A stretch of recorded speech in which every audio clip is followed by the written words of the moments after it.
오늘 말씀의 제목을 한번 따라 하실까요? 해가 변하여 선이 되게 하시는 하나님. 뭐가 변한대요? 뭐가 된대요? 누가 하십니까? 하나님. 반드시 기억하세요. 때로 주일 말씀이 한 주간 살아가는 말씀일 수도 있겠지만 저는 평생을 이 말씀 붙잡고 살아왔어요. 수도 없이 잊어버릴 만하면 또 가슴에 새기고, 우리 여도수만자교회 성도도 마찬가지고, 우리 중고등학생들도 마찬가지고, 인생을 이만큼 살았다고 하는 사람들도 어차피 우리 나이에 미래는 남아있잖아요. 그 날수 동안에 이 하나님, 해가 변하여 선이 되게 하신 하나님, 그 하나님을 가슴에 끌어안고 붙잡고 승리하시기를 주의 이름으로 축복합니다. 제가 여러분에게 또 사진 하나를 질문으로 보여주는데, 혹시 이게 무슨 물고기인지 이름 아세요? 고래? 상어? 메기인지 어떻게 아셨어? 수염이 났어. 메기. 두 번째 질문, 메기의 효능에 대해서 아세요? 메기 매운탕의 효능? 제가 한번 찾아봤더니 메기 매운탕에는 10가지의 특별한 효능이 있대. 일단 근육이 생기게 하고, 그 다음에 근육을 유지하게 한대. 그 다음에 항산화가 있어서 노화를 방지하고, 또 뭐가 있더라, 뼈를 튼튼하게 하고, 혈관을 맑게 하고. 오늘 점심은 메기 매운탕으로. 제가 이럴 줄 알았으면 교회 앞에 어디 근처에다 메기 매운탕 집을 하나 차릴까. 10가지 효능이 있는데 여러 가지 영양분도 들어가 있고, 이게 굉장히 우리에게 좋은 효능을 가지고 있다는 거예요. 언제 날 잡아서 우리 식당에 점심 때 메기를 그냥 삶아갖고 먹으면 어떨까 하는데, 근데 여러분이 제가 메기를 말씀드린 이유는 뭐냐면 절대 잊어버리지 마시라고. 메기에 대한 전설적인 예화가 하나 있는데 한번 따라 하실까요? 메기야 고맙다. 이렇게 하는 그 전설적인 예화가 하나 있어요. 이건 뭐냐면 미국에서 원양어선에 가서 청어떼를 거대한 배에다 잔뜩 담아갖고 육지로 오지 않겠어요? 육지로 와서 그 항구에다 내다 놓나요? 그걸 가지고 또 전국 각지로 그걸 배달을 해야 되잖아요. 수송을 해야 되잖아요. 그러다가 보니까 미국 스테이트가 원체 크거든요. 이 서부에서 동부까지 비행기 대여섯 시간씩 날아가는데, 그런데 거기를 차로 이동한다고 생각해 보세요. 엄청난 시간이 걸리잖아요. 그러다 보니까 이 청어떼들이 지가 아무리 물속에 살았어도 배에 시달려서 오고, 큰 트레일러에 가다 보면 그 산지 목적지에 가보면 다들 배를 대놓고 다 죽기 직전인 거예요. 멀미를 하는지 정신 못 차려. 물고기가 멀미한다는 이 고도의 수준 높은 조커에 대해서 반응이 없다니. 어쨌든 간에 이 물고기나 이 생선의 그 중요한 건 뭐예요? 신선도잖아요. 살아있어야 되잖아요. 그런데 가져온 게마다 다 비실비실하고 쓰러져 죽거나 이렇게 돼버리면은 가치가 없잖아요. 어떻게 할까 고민하다가 이 청어떼 그 탱크마다 움직이는 것마다 메기를 몇 마리씩 집어 던졌다는 겁니다. 이게 소위 말하는 메기 효과라고 하는데, 어떤 사람은 효과 없다 하기도 하지만 어떤 사람은 효과 있다도 하는 거예요. 전문적인 용어예요, 메기 효과라고. 그걸 집어넣어줬더니 놀랍게도 그 수송한 목적지에 도착했는데 이 메기떼들이 다 비실비실하지 않고 눈깔이 팽팽하게 돌아가고 군기가 바짝 돌아가서 펄펄 날뛰더라는 겁니다. 왜 그럴까 했더니 메기가 청어떼를 잡아먹으려고 덤벼드니까 안 죽으려고 말이에요. 안 잡혀 먹이려고 파파파파 펄펄 뛰다가 끝까지 선지까지 갔을 때 군기가 바짝 들고 막 힘이 넘쳐난 모습으로 도착을 했더라. 그래서 그 청어떼들이 그 메기를 향해 사는 소리가 자기를 죽이려고 덤벼든 줄 알았는데 알고 보니까 결국 메기 때문에 살았다. 그래서 나온 단어가 메기야 고맙다. 먹는 생각밖에 안 들죠 지금. 이 이야기를 들으면서 순간 머리 돌아가는 성도 이렇게 얘기하지 않고, 내 지나온 삶 속에서 나를 괴롭히고 힘들게 하고 지금도 그 생각만 하면 막 가슴이 벌렁벌렁하고 겨우 참고 한쪽 구탱이에 두었던 가슴 아픈 메기 같은 사람이 있을 수도 있을 거예요. 손 들어보라고 얘기하진 않을 거예요. 이제껏 살면서 나를 고통스럽게 힘들게 하고 내가 이 나이가 된데도 그 사람만 생각하면 도무지 가슴 앞에 견딜 수 없는, 그게 사람일 수도 있고 상황일 수도 있고 경험일 수도 있고 어떤 상처 있을 수도 있는데, 기억하십시오. 오늘 여러분 기억하십시오. 그게 나를 죽이고 힘들게 하고 내 그것 때문에 몇 날 몇 달 잠도 못 자고 힘들어했는데 돌이켜봤더니 그것 때문에, 그 사람 때문에, 그분 때문에 정말 정신 바짝 차리고 또 다시 일어서 여기까지 오다가 보니까 하나님 앞에 올바로 잘 살아가고 오히려 나를 살리는 도구가 됐다는 거예요. 오늘 그 사람에 대한 인식과 사고가 말씀을 듣는 가운데 그 상처 아픔조차도 깨끗하게 끝나고 났더니 성전을 나갈 때 한번 따라하실 거예요. 맥이야 고맙다. 그럼 여러분 치유 회복을 가슴에 끌어안고 나가게 되시기를 주의 이름으로 축복합니다. 오늘 성경의 주인공은 수도 없이 여러분들 것처럼 요셉이라고 하는 믿음의 선배예요. 그런데 아시는 것처럼 요셉이 하나님의 꿈을 꾸잖아요. 그 꿈은 애굽의 총리가 되는 거예요. 그대로 보십시오. 가만히 있다가 애굽의 총리가 됩니까? 아니에요. 그 요셉이라는 사람도 얼마나 많은 매기떼들을 만났는지 몰라. 여기저기 달라붙는 그 매기떼들 때문에 처절하고 절망하게 무너질 수도 있을 텐데 놀랍게도 그 매기떼들 때문에 요셉이 애굽의 총리가 되어지더라는 역설적인 스토리가 나오고 있습니다. 우린 첫 번째로 하나님의 꿈을 받고 꿈을 이룬 요셉의 모습을 살펴보겠습니다. 어쩌면 여러분은 다 아는 이야기인데 하실 수도 있겠죠. 하나님의 꿈을 받은 요셉의 모습. 창세기 37장 5절로 8절에 보면 성경은 이렇게 말합니다. 요셉이 꿈을 꿨다. 자기 형들에게 말하며 그들이 그를 더욱 미워했다. 가뜩이나 눈에 가시 같은 요셉이 꿈 얘기를 하는데 속이 뒤집어지는 거예요. 도대체 무슨 꿈 얘기를 했을까? 한번 들어보시겠어요? 요셉이 그들에게 이르되 청하건대 내가 꾼 꿈을 들으시오. 그러면서 우리가 밭에서 참 11곡식단이 막 같이 묵고 있는데 갑자기 내 단은 일어섰대. 내 단은 일어섰는데 당신들의 단은 내 단을 둘러서서 절을 하더이다 이렇게 말하는 거지. 여러분 형들의 입장에서 볼 때 기분 좋아요 안 좋아요? 안 좋아요. 반응이 세게 나오는 날이에요.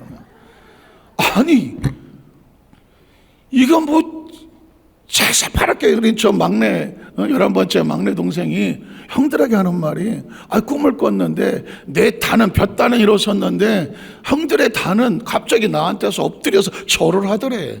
이거 뭐 굳이 뭐 해몽하는 사람 찾아갈 필요 있어요? 무슨 얘기예요? 언젠가 당신들이 내 앞에서 무릎 꿇고 엎드릴 거란 얘기잖아요.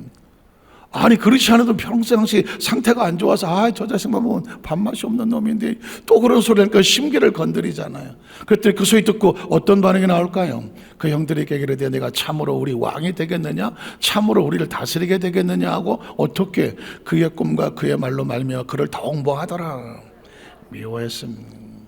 자, 두 번째 꿈을 꿨으니까 설상 가상이에요.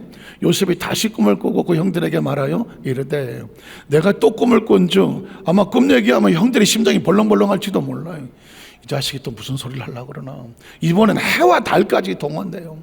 해와 달과 11별이 이제는 그 동생까지 내게 뭐라더이다 노골적으로 절한다고 말을 하는 거예요. 이거 굳이 뭐 해몽한테 물어봐야 돼요. 해와 달은 뭐예요? 부모님이고 11별은 자기 형제들과 동생까지 엎드려서 절을 한다는 얘기입니다. 사람은 상대적으로 열등감이 누가 잘 된다 그러면 왠지 내가 못해지는 것 같은 열등감이 있을 수 있거든요. 아마 형들도 그랬을 것 같아요. 아니 저놈이 뭐 잘한다고 그랬지? 상대적 박탈감과 열등감으로 상처를 입은 상태. 그때 뭐라고 말할까요? 그가 그의 꿈을 아버지의 형들에게 말하네. 아버지 야곱도 웬만해서 상처 안 받는 기도를 많이 한 사람인데 그의 꿈 이야기를 듣고 어떻게 합니까? 순간적으로 감정이 올라와서 아무리 내 자식이라도 그래 내가 자식 앞에 엎드려 절을 한다고? 그게 꾸짖고 그에게 이르되 뭐라고 말합니까? 네가 꾼 꿈이 도대체 무슨 소리냐? 나와 내 어머니와 형들이 참으러 가서 땅에 엎드려 내게 절하겠느냐. 화가 났죠. 근데 여러분 보십시오. 하나님의 사람들은 때로 감정이 올라오지만 감정에 맡기지 아니하고 영적으로 해석하려는 능력을 가진 걸 하나님의 사람이라고 말합니다. 야곱은 이렇게 말합니다. 그 다음 절에 보면 그의 형들은 시기하더라. 형들은 뭘냐면 육체의 감정과 같아요. 오늘 저와 어떤 삶을 살아갈 때 어떤 사람이 말을 하잖아요. 상황을 만나고 어떤 여건을 겪을 때 본능적으로 육체는 감정에 화가 날 수 있어요.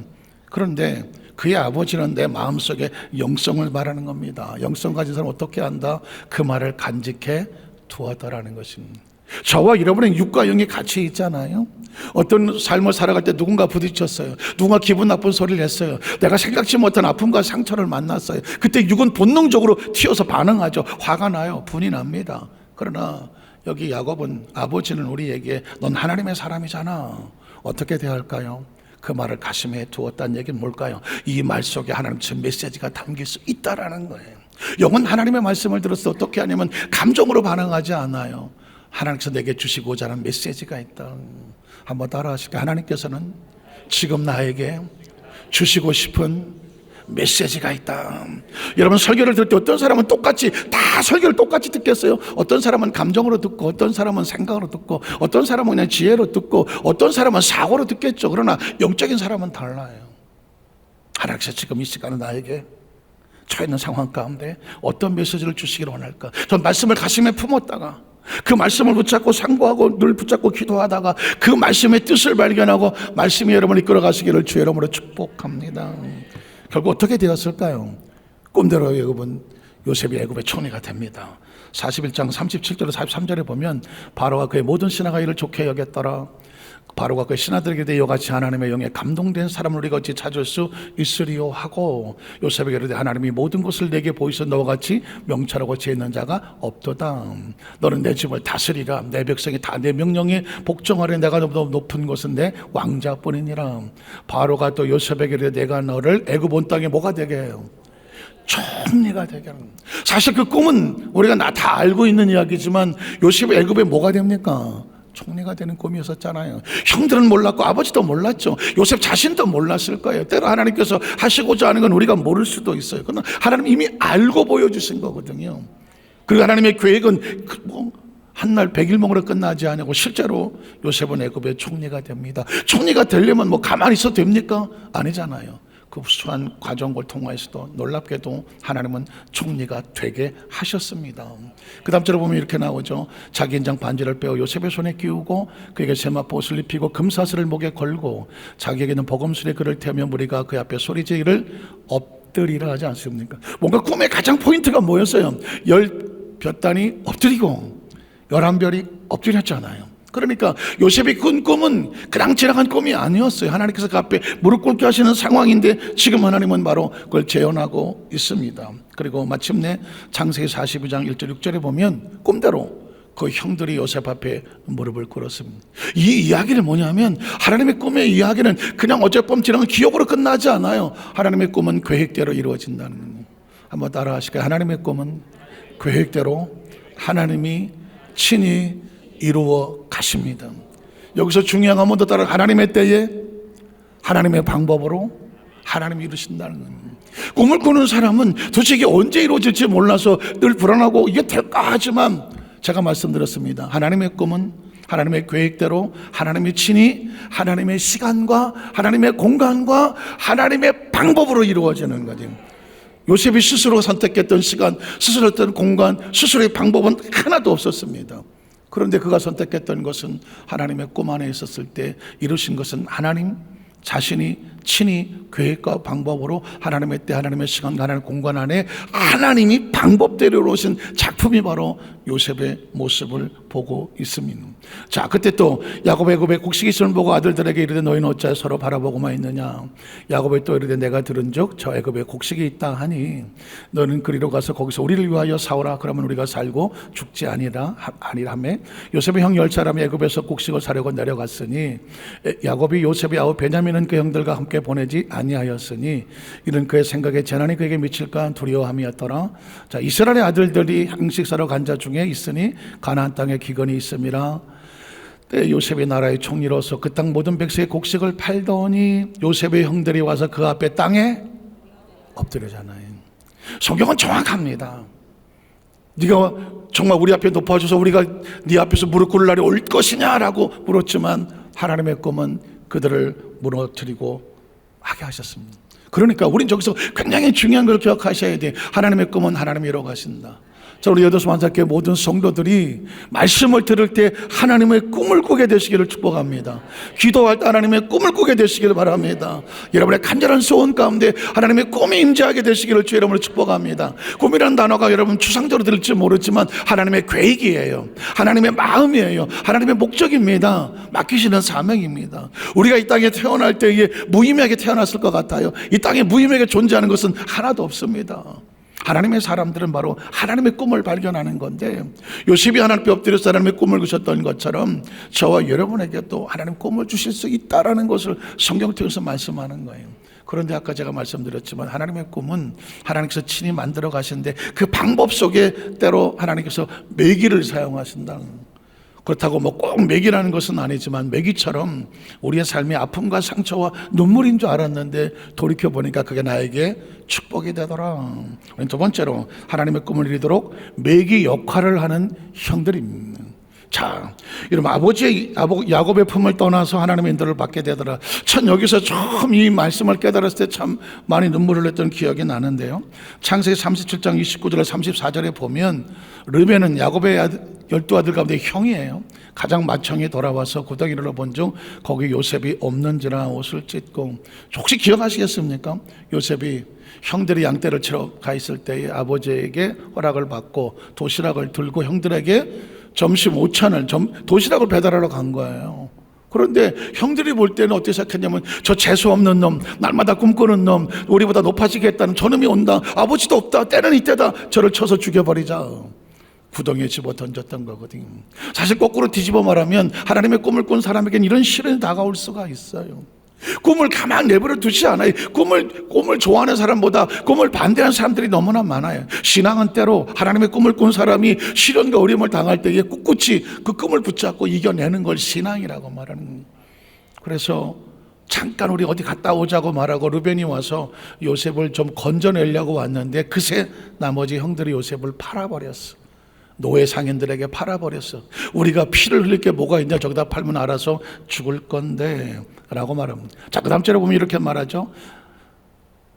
그들이 요셉의 옷을 가져다가 유순염소를 죽여 그 옷을 피해 적시고 그의 채색 옷을 보내어 그에게 아버지에게로 가지고 와서 이르기를, 우리가 이것을 발견하였으니 아버지 아들이 오신가 보소서 하매, 아버지가 야곱이에요. 요셉의 아버지가 자 요셉의 옷에 피 묻은 것을 알아보고 이르되 뭐라고 말합니까? 내 아들의 옷이라 악한 짐승이 그를 잡아먹었도다. 요셉이 분명히 찢겼도다 하고 어떤 반응일까요? 자기 옷을 찢고 굵은 배로 허리를 묶고 오래도록 그의 아들을 위해서 애통하더라.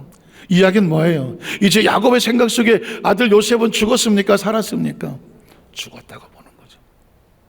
여기서 굉장히 중요한 인사이트가 있어요. 이제 아버지 요셉과 요셉이 언제 만날지는 아무도 몰라요. 뒤집어 말하면 그동안 요셉은 누가 보호했습니까? 아버지 야곱이 자기 사랑하는 아내 라헬의 아들이기 때문에 누구보다 소중히 애틋하게. 요셉의 어머니는 동생 베냐민을 낳다가 요셉이 1살인가 2살인 때 죽었어요.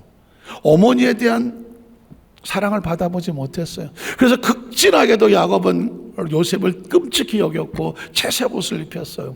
그대로 품고 있으면 요셉의 평생은 야곱이 책임질 거예요. 그런데 그 아버지와 단절을 시켜버렸어요. 요셉은 이제 위기를 처하고 야곱은 더 이상 요셉을 도와줄 수 없게 됐어요. 근데 여러분, 거기에 엄청난 인사이트가 있습니다. 한번 따라 하실까요? 인간의 의지와 보호와 공급이 끝날 때, 그때 누가 역사하실 때인가요? 하나님이 역사하실 때, 하나님의 공급과 보호가 인도하실 때. 저는 세월이 지나니까 알게 되겠더라고. 제 중학교 때까지는 괜찮았어요. 고등학교 때부터 저희 아버지가 직업군이셨는데 군에 제대하고 나서 사고를 하신다고 그러면서 그 퇴직금 다 받아갖고 하셔갖고는 다 날렸어요. 그냥 뭐 어떻게 나는지 잘 몰라. 어떻게든 날렸어. 그때부터 저희가 굉장히 힘들고 어려워지기 시작하는데 제가 가고 싶었던 모든 꿈들이 깨지기 시작을 하더라고요. 고등학교 때 제가 중경고등학교를 가고 싶어서, 혹시 아시나 모르겠는데 저 서빙고에 가면 중경고등학교인데 육사를 지망하는, 거의 군복을 입고 다니던 고등학교였고요. 군인 자녀들이 많이 다 갔어요. 고등학교를 나오면은, 중경고등학교를 나오면은 육사를 가요. 저는 꿈이 군인이었어요. 딱 봐도 군인처럼 안 생겼어요. 제가 고등학교 2학년 때 어떤 선배가 그러더라고, 너 얼굴에 딱 봐도 육사다. 전 사관학과 꿈이었어요. 어깨 별을 다는 게 꿈이었더라고요. 그런데 이거 뭐 중3 때부터 흔들리죠. 고등학교 1학년 때 저희 아버님이 무너지고 하러니까 중경고등을 못 가고, 사관학교 꿈이 깨지고 나니까 대학가서 ROTC를 가고 싶었는데 그것도 안 떼어지고, 이 모든 꿈들이 큰, 난 사실은 굉장히 많이 아버지를 원망했어요. 아버지 어쩔 수밖에, 그럴 수밖에 없었을 거라고요. 뭐 본인도 아셨겠어요? 제대하고 나서 사업이 무너지고 힘들어질 줄을. 근데 어린 제 입장에서 볼 때는 그냥 그걸 못 해주는 아버지가 좀 뭐 야속하고 힘들었어요. 그런데 지금 세월이 지나서 보니까 저희 아버지가 힘들어지기 시작하면서부터 저를 도우신 건 하나님이더라고. 이해하시겠어요? 제가 신학을 갈 때도 이 등록금을 내주신 분은 조영애 목사님이더라고. 지금 뒤돌아보니까 그때 당시 그게 무슨 뜻인지를 몰랐지만 세월에 보니까 천하의 조영애 목사님이거든요. 제 신학교 간다고 등록금을 그분이 내줬다는 건, 와, 그 이후에 가만히 보니까 이렇게 저렇게 공급하신 분은 하나님이셨어요. 그래서 이제 알아요.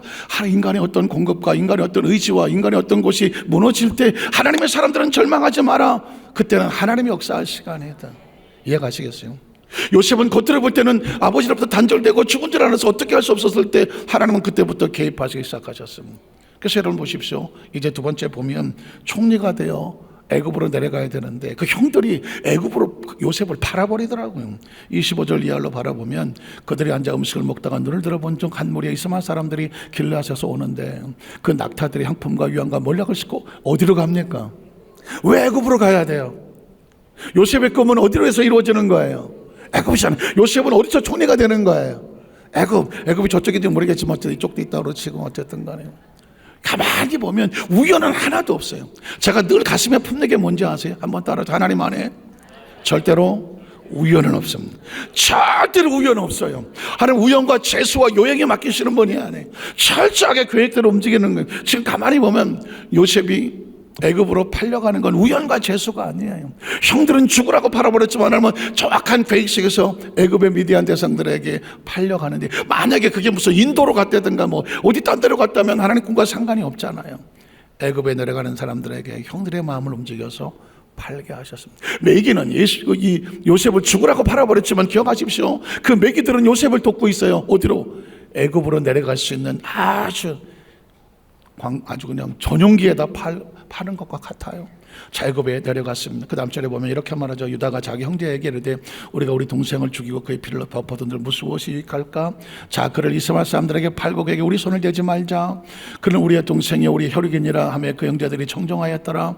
그때 미디안 사람 상인들이 지나가고 마침 지나갈 때 있는지라 형들이 요셉을 구덩이에서 끌어올린 다음에 은 20에 그를 이스라엘 사람들에게 팔았더니 그 상인들이 요셉을 데리고 어디로 갔다고요? 애굽을 내려갔습니다. 여러분, 엄청난 축복이에요. 얼마나 고마울까. 그 형들이 요셉을 갖다가 애굽의 미디안한테 팔아줌으로 인해서 요셉은 돈 한 푼을 안 들이고 애굽에 내려갈 수가 있었다는 거예요. 뒤집어 말하면 만약에 요셉이 내가 하나님께서 꿈을 주셔서 애굽에 내려가서 총리가 되는 건데 내가 애굽으로 가야 돼. 요셉이 먼저 애굽으로 가려고 그랬으면 갈 수 있었을까? 혼자 못 갑니다. 왜냐하면 거기까지 가야 된 낙타도 있어야 되죠. 낙타가 한두 마리가 필요하지. 옆에다 짐을 실어야 되잖아. 엄청난 물이 필요하지. 양식이 필요하지. 그 다음에 뭐 텐트도 필요할 것이고 또 뭐가 필요할 것 같아요? 가는 동안에 뭐 도둑을 만날 수도 도적들 만날 수 있으니까 뭐가 필요해? 보디가드가 필요하지. 경호원이 필요하잖아. 그리고 그 사람들 같이 먹을 수 있는 양식과 물도 필요하죠. 소위 말하는 거기에서 팔레스타인에서 애국가 내려가려면 엄청난 거리에 내비게이션도 필요하지 않아요? 가본 적이 있어야지. 누가 안내자가 있어야 돼요. 가이드가 있어야 되잖아요. 이것저것 다 때리고 무장해서 요셉 혼자 17살짜리가 갈 수 있어요? 못 갑니다. 그런데 갈 수 있는 길이 하나 있어. 거기를 전문적으로 왔다 갔다 하는 미디안 대상들에게 뭐 하면 돼? 팔려가면 돼. 팔려가면 돈 하나 내리지 않고 가는 동안에 이 상품 가치를 올리기 위해서 혹시 물이 떨어져도 누구는 먹여? 요셉은 먹입니다. 양식이 떨어져도 누구는 먹여? 요셉은 먹입니다. 가장 먼저 보호합니다. 왜냐하면 가서 비싼 값에 팔아야 되니까. 겉으로 볼 때는 요셉은 철저하게 고통스러운 환경이 같고 실패한 인생 같지만 하나님의 관점에서 바라보면 가장 안전하게 가장 풍족하게 그를 인도하고 있는 모습을 발견하는 그 배후에 누가 있었을까요? 하나님. 그래서 여러분 보면 애굽의 총리가 되도록 미리 교육시키는 보디발과 그의 아내 그리고 또 매기떼들이 나와요. 39장 1절 5절에 보면 요셉이 이끌려 애굽에 내려갑니다. 자, 팔려갑니다. 비참하고 처참하게 혼자 팔려가고 실패하고 나약한 인생 같습니다. 그래서 바로의 신하친이다 애굽 사람 보디발이 그를 그리로 데려간 이스마엘 사람 손에서 사더라. 이제 진짜 철저하게 밥만 먹고 경비만 쓰는 그 집에 끌려갔으니 요셉의 인생은 끝났습니다. 그런데 보십시오. 성경은 이렇게 포장을 뚫고 껍질을 엽니다. 야훼께서 하나님께서 요셉과 함께 하심으로 단 한 번도 하나님은 요셉을 버린 적이 없어요. 하나님의 꼴목 꿇는 사람은 하나님이 항상 지키시고 보호하시는 분. 예수님을 구주로 믿으시면 아멘 하시기 바랍니다. 예수를 구주로 믿는 예수가 하나님의 꿈이에요. 한번 따라하세요. 예수를 믿는 것이 하나님의 꿈을 품는 것이다. 여러분 철저하게 기억합니다. 어려서부터 지금까지 오면서 수없이 많이 어려운 거 힘들면 어려웠어요. 그러나 딴 건 하나밖에 몰라. 예수를 믿는다는 거, 그게 하나님의 꿈이었다는 거. 그의 꿈을 가지고 있으면 하나님 자기 백성을 이끌고 가신다는 거. 어린 요셉이 뭐라 그러겠어요? 하나님의 꿈을 가진 거 꿈밖에 모르잖아. 그런데 그 꿈을 품었더니 하나님이 따라붙어 하시더라고. 아이고 아파라 그때는. 하나님 요셉과 함께 하심으로 그가 형통한 자가 되어 그의 주인 애굽 사람의 집에 있으니 그의 주인이 야백서와 함께 하심을 보며 또 야백서의 범사에 뭐하게 하심을 보았더라. 형통하게 하심을 보았더라. 요셉이 그의 주인에게 은혜를 입어 섬김에 그가 요셉을 가장 총무로 삼고 자기 소유를 다 그의 손에 위탁하였더라. 가정 총무란 단어 여러분 기억하십시오. 왜 가정 총무가 되어야 되나? 나중에 요셉이 애굽에 뭐가 돼요? 나라 살림을 전체 책임지는 총리가 돼요. 국무총리가 돼요. 국무총리는 하루아침에 되지 않아요. 집안에 적어도 가정총무라도 해보고 매니지먼트와 관리와 뭐 위탁 뭐 어카운트든 뭐든 리더십이든 해본 사람이 하는 거예요. 하루아침에 나 대통령 시켜주세요. 대통령 될 사람이 있어요? 없어요. 철저하게 조직을 관리해 본 사람, 조직을 리더해 본 사람, 그 모든 것들을 이끌어갈 만한 판단력과 리더십에 있는 사람을 뽑아야 되는 거 아니겠어요? 그런 준비가 안 된 사람을 세워놓으면 그 나라 통째가 날아가는 거 아니겠어요? 어떻게 생각하세요? 애굽의 총리를 꿈을 꿨지만 하나님께서 그냥 아무나 야 너 아무 때나 가라 하지 않습니다.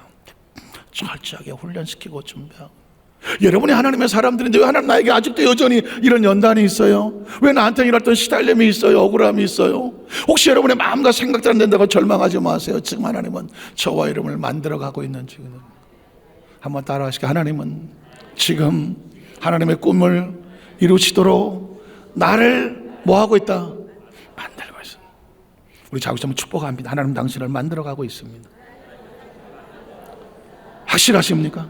정확하셔야 돼요. 지금 그래야 견뎌낼 수 있어요. 난 재수도 없고 운도 없고 되는 것도 없고 부모도 잘못 만났고 나는 이렇게 안 되는 게 없어 라고 말하는 사람은 금방 무너져 버려요. 그러나 하나님은 지금 나를 만들어가고 있다.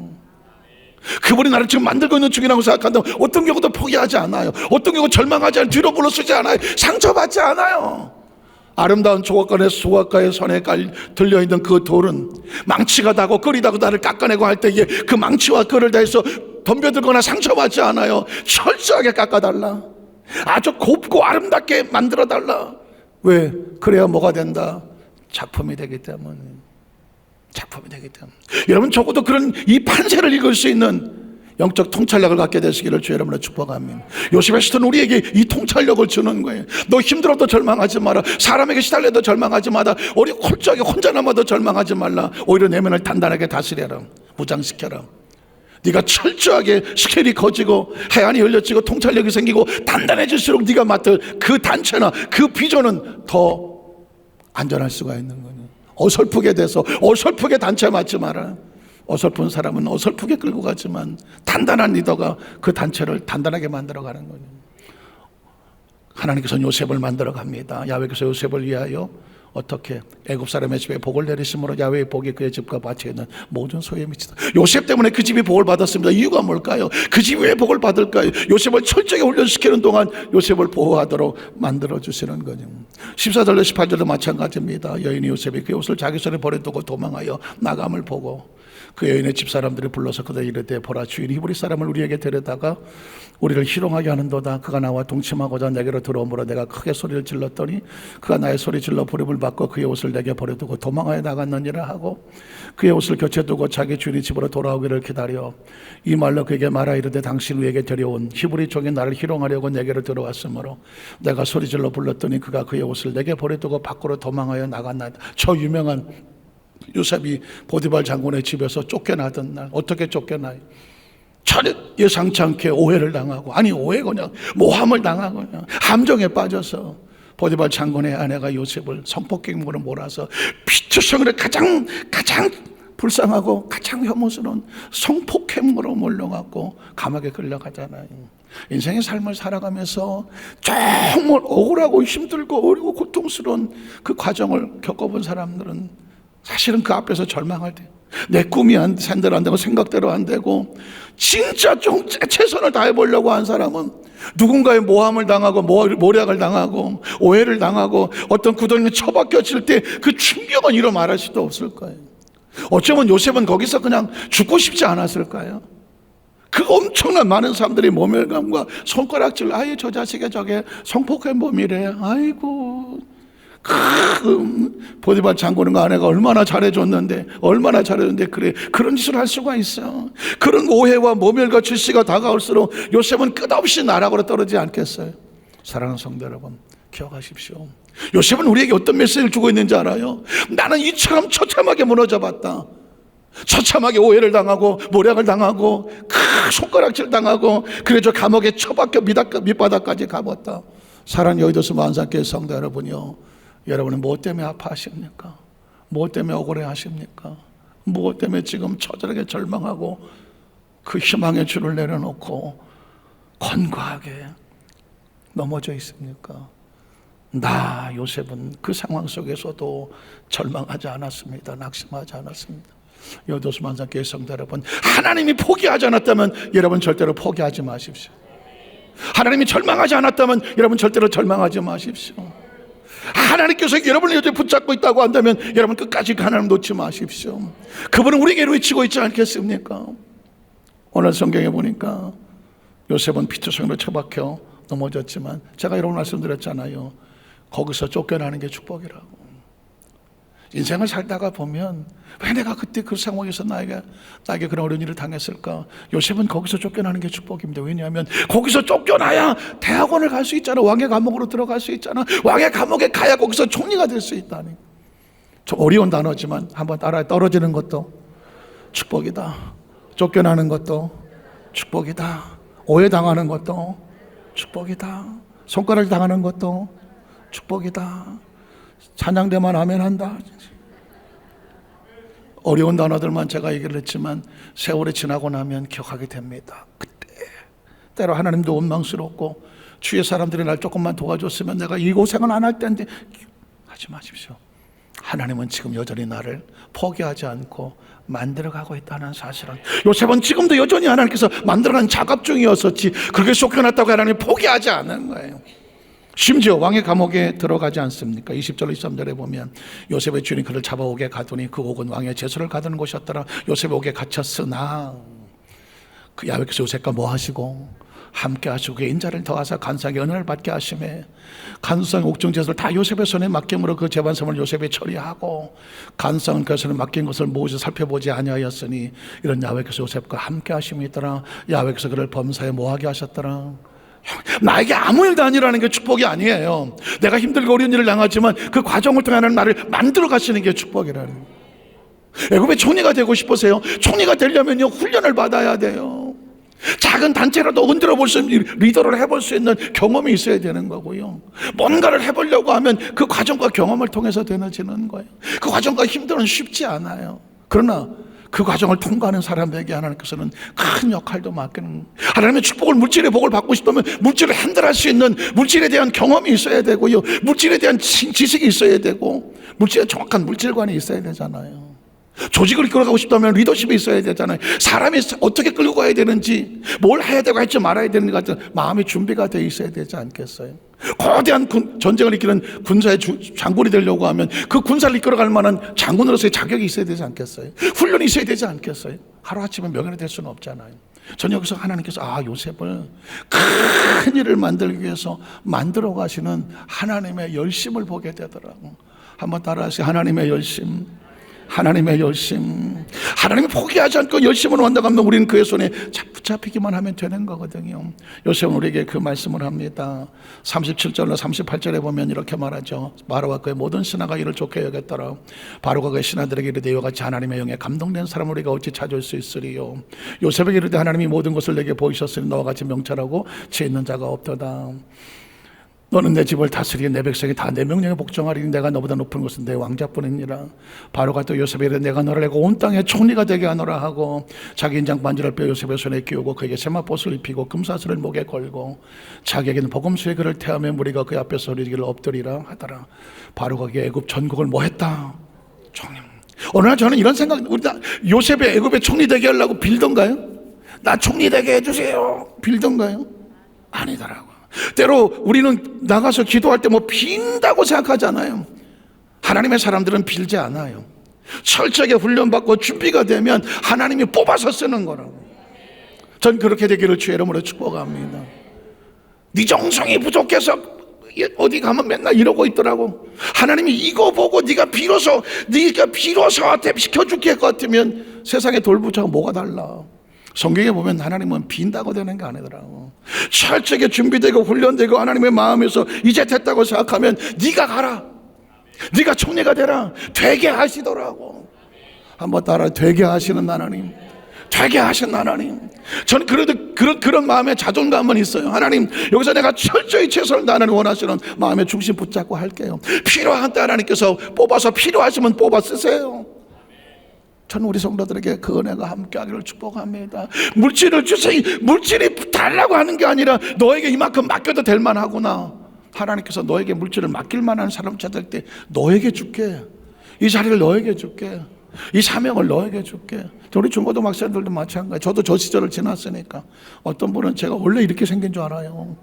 아니요, 저도 우리 중고등학생들 볼 때마다 제 중고등학교 시절이 생각이 나서 막 가슴이 아리고 해요. 아무것도 안 보이잖아요. 그때 뭐 대학을 가야 되고 뭐 어떤 눈앞에 것만 보이지 않잖아요. 저들에게 하나님의 꿈을 주시길 원하는 거예요. 하나님 앞에 최선을 다하고 마치 요셉처럼 하나님과 함께하고 그의 범사에 복을 주시고, 인권은 복이 딴 게 아니야. 하나님께서 야, 너는 됐다, 내가 너 들어쓸게. 그렇게 하나님의 픽업, 하나님 들어 쓰시는 축복이 함께하기를 주의 이름으로 축복합니다. 마지막 세 번째로 요셉이 이 상황 가운데 고백을 해요. 저는 평생 이걸 가슴에 품고 살았어요. 요셉의 고백이 저희 고백이 되게도록 수천만 번도 머릿속에 가슴에 품고 살았어요. 왜냐하면 수도 없이 많은 매기대가 달라붙는데 매기대를 이겨낼 수 있는 방법이 이거밖에 없더라고. 첫 번째 신앙 고백이 뭐예요? 형들 앞에 신앙 고백을 이렇게 했습니다. 창세기 45장 4절 이하를 보면 요셉이 형들에게 이르되 내게로 가까이 오소서. 그들이 가까이 가니 이르되 나는 당신들의 아우 요셉이니 당신들의 애굽에 팔았습니다. 당신들이 날 이곳에 팔았다고 해서 근심하지 마소서, 한탄하지 마소서. 하나님의 생명을 구원하시려고 나를 당신들보다 먼저 뭐 했어요? 나를 이리로 보낸 이는 누구예요? 하나님이에요. 이걸 가슴에 품고 이걸 내 머릿속에 의식과 무의식에 집어넣고 내 상황이 어떤 것이든지 이걸로 해결하지 않으면 살아갈 수가 없더라고. 내가 재수가 없나, 운이 없나, 나는 왜 이렇지? 어떤 인간적인 관점으로 삶을 살아가다 보면 끊임없이 다가오는 문제 앞에서 무너질 수밖에 없더라고. 이걸 이겨낼 수 있는 유일한 방법이 뭐냐면, 당신들은 나를 하려고 하고 나를 팔았지만 난 하나님을 믿습니다. 그분이 나를 보내셨고 나를 이끌어 가심을 믿습니다. 이게 내 머릿속에 들어오지 않으면 내 앞에 삶을 만나는 문제를 내가 어떻게 해결하냐고. 저는 우리 중고등학생들에게도 앞으로 수없이 많은 어려운 문제를 만날 수 있다. 바다는 무시 많은 파도가 친다. 바다는 파도와 싸우지 않는다.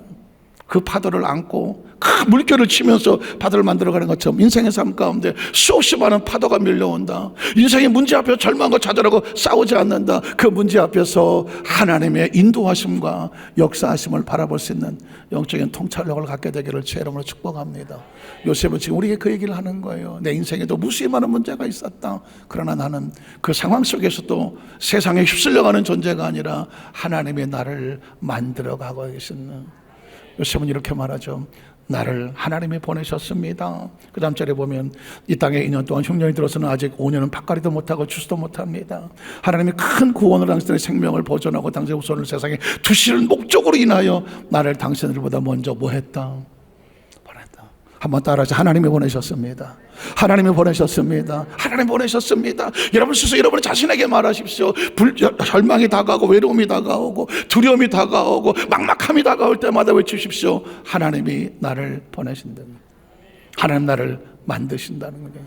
이게 있으면 스스로 자기 자신에 대해서도 다시 일어설 수 있는 용기가 생겨나지 않겠습니까? 마지막 8절에 보니까 그런 나를 잃어보낸 이는 누구예요? 당신들이 아니요 하나님이네요. 한번 따라하시게. 하나님. 제가 요셉이라는 이름을 항상 머릿속에 두고 요셉 말씀을 가슴에 두려고 하는 이유가 뭐냐면, 내 인생이 앞으로 어떻게 될지를 모르겠는데, 지금 있는 문제가 어떻게 될지를 모르겠는데 한 가지는 확실하다. 하나님이 나를 보내신다. 하나님이 나를 이끌어 오신 분도 하나님이고 지금도 함께 하신 하나님이고 내 앞길은 누가 이끌어 가신다? 하나님이 이끌어 가신다. 그리고 두 번째 고백은 15절로 18절이죠. 50절에 보니까 이렇게 말해요. 요셉의 형제들이 그의 아버지가 죽었을 보고 말하되 요셉이 혹시 우리를 미워하여 우리가 그에게 행한 모든 악을 다 갚지는 아니할까 하고 요셉에게 말을 전하이르되 당신의 아버지가 돌아가기 전에 명령하여 이르시기를 너희는 같이 요셉에게 이르라는데 형들이 내게 악을 행하실지라도 이제 바라건대 그들의 허물과 죄를 용서하라 하셨나니 당신의 아버지 하나님의 종들인 우리 죄를 이제 용서하소서 하매 요셉이 그들이 그에게 하는 말을 들을 때 울었더라. 그 형들이 또 친히 와서 요셉의 앞에 엎드려 이르되 우리는 당신의 종들이니이다. 요셉이 그들에게 이르되 두려워하지 마소서 내가 하나님을 대신하리까 당신들은 나를 뭐 하려고 했어요? 해하려고 했지만 하나님 그걸 뭘로 바꿨어요? 선으로 바꾸셨어. 오늘같이 많은 백성의 생명을 구원해 가시려 하셨나니 21절에 보면 내가 당신들은 두려워하지 마소서 내가 당신의 자녀를 기르리다 하고 간곡한 말로 그들을 뭐했더라? 외라했더라. 사랑하는 성도 여러분, 저도 이때까지 삶을 살면서 무수히 많은 외계를 만났어요. 먹이면 더 안 먹어요. 근데 오늘은 먹고 싶기도 한데 우리 성도들에게 드리고 싶은 말이 그래요. 이제까지 오면서 얼마나 많은 수도 없이 많은 아픔과 상처를 제 가슴에 끌어안고 왔겠어요. 그런데도 기억하시는 것은 놀랍게도요, 그 모든 걸 뒤돌아봤더니 틀린 게 하나도 없더라고. 다 고맙고 감사한 거라고. 그 중에 하나가 뭐냐면 제가 순복음원단교회 담임 목사를 1995년도에 7월 31일인가 제가 발령을 받고 갔어요. 1,500여 되는 교회가 다 깨서 600명도 안 남은 교회를, 그리고 건물이라고 그 제 고향에서 세워질 때 처음 세워진 3층짜리 상가 건물인데 옆으로 다 금이 가갖고 그 앞에 탱크가 지나가면 막 건물이 들락들락해요. 그래갖고 이게 언제 무너질지 모르는 것 같은, 아마 바닥 평수가 100평이나 될까 말까, 아마 성도가 100명이나 들어갈까 말까는 그 작은 건물이었어요. 가보니까 막 엉망이더라고. 어떻게 했지? 그런데 교회가 막 다 깨진 직전인데 거기 담임 목사라고 조 목사님이 네가 가라고 와서 그걸 맡아서 갔어요. 첫날 담임 목사 처음 금요철에 부터 쓰는 날 잊혀지지가 않아요. 먼저 있던 담임 목사님과 성도들이 나 못 나가 그래갖고 또 앞에 와서 앉아.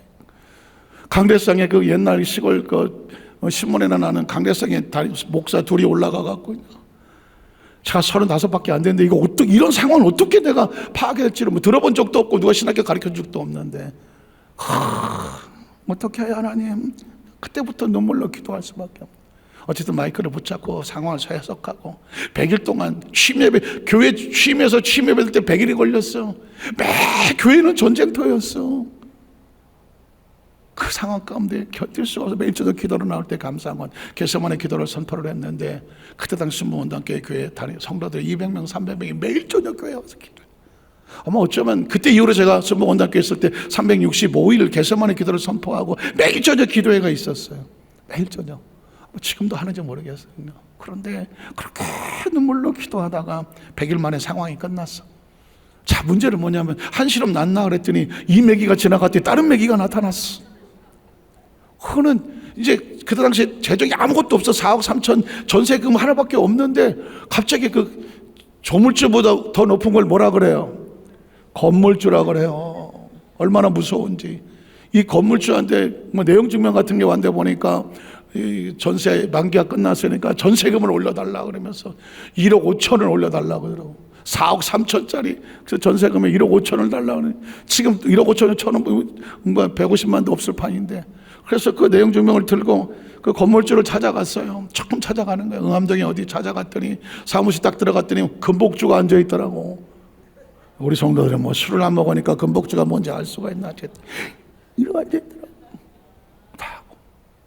그래서 제가 사장님, 제가 새로운 담임 목사인데 뭐 전세 만기가 돼서 올려달라고 받아볼 때 1억 5천을 덜라 그러는데 저희가 지금 여러 가지 상태가 어려워서 5천만 원 정도만 먼저 올려드리고 1억은 나중에 드릴게요. 전 잊어버리지도 않아요. 그 금복주가 인상을 딱 쓰더니 딱 봤더니 집어 던지더라고. 그 계약서를 집어 딱 던지더라고. 그러면서 내 앞에 당장 가져오세요. 돈 안 가져오면 계약 안 합니다. 와, 내가 그때 금복주를 한 번도 먹어본 적이 없긴 하지만 다시는 안 먹는다는 거지. 그때 그 모멸감이란 수치감이란 이럴 수 없더라고요. 땅바닥에 떨어지는 계약서를 들고 사장님 다음에 다시 오겠습니다. 돌아서는데 눈물이 그냥 쫙. 야, 돈이 없다는 게, 물질이 없다는 거, 상황이 없다는 거. 돌아서면서 그때 이제 전사님이 운전을 해주고 이제 뒤에 오는데 눈물은 흐르고, 그때 갑자기 불현듯 드는 생각이 하나가 뭐 있냐면, 화정신도시라는 곳에 지하철역이 생긴다고 하는데 거기 한번 가볼까? 그렇게 여러분 중간에 보면 하나님이 인도하시는 것은 그 인사이트라는 게 있어요. 그때도 안 그랬으면 그런 생각이 없었을 텐데, 그래서 이제 거길 갔어요. 구경하러. 그냥 지하철역 갔다니까 기분도 좀 바꿀 것 같더니 거기서 여덟순복음교회 다니던 안수입 사모님 만데, 그분이 부동산 중개사였었어요. 가끔씩 원단께 오셨던 분인데 저를 보더니 목사님 어떻게 오셨어요? 그래서 예, 건물주한테 터져갖고 울다 왔다 할 수는 없잖아. 그래갖고 혹시 여기 교회를 쓸만한 건물이 있을까 해서 왔어요. 그랬더니 네, 여기 저 노원순복음교회 집사님들이 그 화정역 앞에다가 바닥면서 1000평이 넘어가는 그 10층짜리 그 상가 건물을 크게 짓고 있는데 거기 혹시 교회 건물이 있을지 모르겠네요. 그래서 예, 뭐 같이 갔어. 10층에 올라가면 교회 올라갔더니 그냥 나이트 클럽이 있어. 그냥 10층이 나이트 클럽으로 벌써 빠졌더라고. 어쩔 수 없어. 그래서 그 집사님들 두 분이 와서 헐레부터가 목사님 죄송해요. 10층에 이게 나이트 클럽이 들어와서 여기 교회가 들어오긴 어려울 것 같다. 그래서 그러면 그렇지 뭐 우리가 그래 돌아서려는데, 근데 목사님 여기 옆으로 조금만 떨어진 데 가면 자기들이 3층짜리 300평짜리 건물 8층을, 그리고 지하 2층짜리 건물을 지금 또 지어 놓았대. 그런데 그 8층에 누가 교회로 들어온다 그래서 교회를 잘 이렇게 꾸며놓은 데가 있는데 혹시 가보시겠어요? 그래서 가보죠. 우리 갔더니 8층에 천장 높게 교회 건물처럼 다 꾸며졌더라고. 집사님 저희가 올 수 있을까요? 돈은 4억 3천, 전세가 이거밖에 없어요. 그랬더니 그러면 어쨌든 알아볼게요. 그리고 저는 이제 우리 교회 성도들한테 가갖고 건축 이제 하면서 건축원금 작정하자 그랬더니 성도들이 없는 살림 해갖고 11억을 작정을 했어. 그러니까 4억 3천짜리 하고 11억 한 거. 그때 이게 97년도쯤 되는 얘기예요. 지금부터 한 30년 전 이야기예요. 그때 11억을 냈어. 그런데 그 빌딩은 얼마냐면 44억 5억이야. 그러니까 사실 꿈 같은 얘기를 좀 하고 있는 거예요. 그래서 이제 그걸 가지고 그 노원교회 집사님들에게 지금 저희가 가져온 4억 3천, 성도들이 작정한 11억이에요. 그랬더니 그분이 뭐라 그러냐면, 일단 4억 3천 달래. 그리고 등기고 다 넘겨줄 테니까 매달 2천만 원씩만 주래. 그러면서 6층, 7층, 8층, 지하 2층, 3, 4, 1200평을 우리한테 넘겨준 거예요. 그러니까 이건 우리 하나님께 우리 감사 한번 드릴까요? 그 당시는 상상도 안 되는 일이에요. 그래갖고 너 때는 서둘러 이렇게 해서 왔고 교회를 들어갔고, 그리고 또 매주마다 여러분 새신자가요 30명씩 들어왔어. 새신자. 그러니까 이게 600명 가지고 시작했던 교회가 얼마 안 있다 700, 800, 900, 1000 이러다가 거의 3000명이 됐어. 지금 가만히 얘기하다 보니까 요 앉아 계시는 우리 누구야 지금? 강석진 목사님, 그때 교구장 저하고 같이 있었던 목사님. 지금 가만히 있으니까 이분은 현장을 다 보았던, 제가 그 다림 목사님 먼저 있던 분이 안 나가서 막 철야 때 막 난리 났을 때도 아마 목사님 거기 있었을 거예요. 그래서 현장과 같아요. 그런데 문제는 뭐냐면, 그렇게 교회가 크게 성장해서 됐는데 지금 가만히 생각해 봤어요. 그 교회를 누가 성장하고 발전하게 했을까? 1번 하나님, 2번 건물주. 이해 안 가세요? 그때 가슴 철렁한 게 뭐냐면, 그때 만약에 제 건물주가 금복주한테 가서 5천만 원만 하시고 나머지 1억 원 다음에 줄게요. 그 금복주가 갑자기 그래요 목사님, 목사님 보니까 내가 안타깝네. 그러면 5천만 원만 내고 1억 원 나중에 주세요. 그러면 고맙습니다 금복주님 하고 내가 돌아왔으면 아직도 그 건물에서 쭈그려 있었을 거예요. 근데 그 금복주가 팍 집어 던져 주시는 바람에 땅바닥에 붙어진 그 계약서를 줍고 눈물을 흘리고 돌아오다가 하나님 주신 마음으로 화정을 가보자. 거기서부터 역사가 나타났더라고. 그러니까 그 금복주가 지금 생각하니까 얼마나 감사하냐고. 그래서 제가 금복주는 아니지만 금복주 같은 메기를 한 마리 사진을 준비했는데, 여러분 메기가 난 이렇게 큰 메기는 처음 봤어. 깨달은 게 있어. 작은 메기는 작은 효과가 있지만 큰 메기는 큰 효과가 있어. 여러분 삶 가운데 여러분이 만난 메기는 어떤 메기를 만나셨어요? 몇 마리 메기를 만나셨는지 잘 모르겠지만 크리스찬들은 메기야 고맙다. 메기를 만나면 그 메기 때문에 기도하고 그 메기 때문에 슬퍼서 울었지만 하나님께서 방향을 바꿔서서 더 좋은 축복으로 인도해 주실 줄로 믿습니다. 여러분과 저의 인생 가운데 만났던 수많은 메기들, 내 원한과 분노와 그 배신과 억울함과 보복과 복수와 살기와 분노의 적게 있음으로 가슴을 상처 주지 말아요. 당신들은 나를 헤아려고 했지만 하나님은 선으로 바꾸셨어. 그 수많은 메기떼들이 나를 고통스럽게 했지만 뒤돌아보니까 메기탕에 그렇게 많은 영양분이 있는지를 몰랐어. 작은 메기는 작은 아픔이지만 큰 메기를 만났더니 상상할 수 없는 축복이 기다리고 있더라고. 오늘 저와 여러분의 그 축복의 주인공이 되시기를 주님의 이름으로 축복합니다. 기도하겠습니다. 하나님 아버지,